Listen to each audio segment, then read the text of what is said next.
Bienvenue à cette MMM de l'IBB. En règle générale, dans nos milieux évangéliques, nous avons compris que nous entrons en bonne relation avec Dieu uniquement par grâce.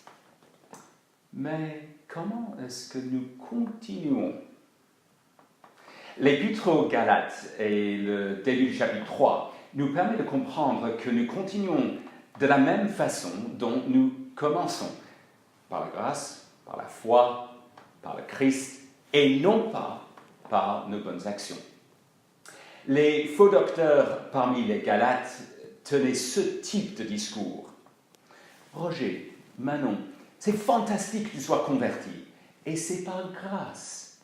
Mais maintenant que tu as pris l'engagement, tu ne voudrais pas aller jusqu'au bout?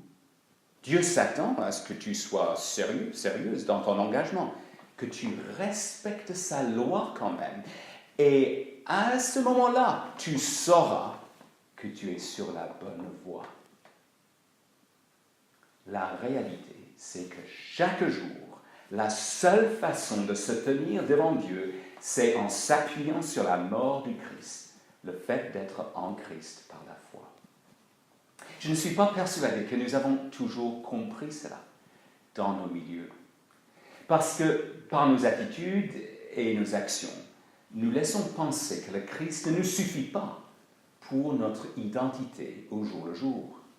Et nous recherchons tellement aisément notre sécurité ailleurs qu'en Jésus-Christ.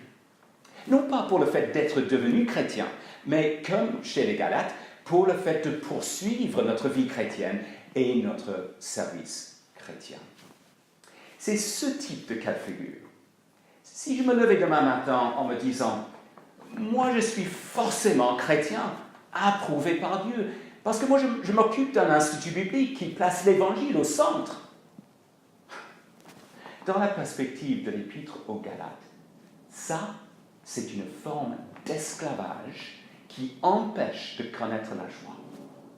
Et cela tombe sous le sens, parce que la joie est dans notre relation avec Dieu qui ne passe que par le Christ.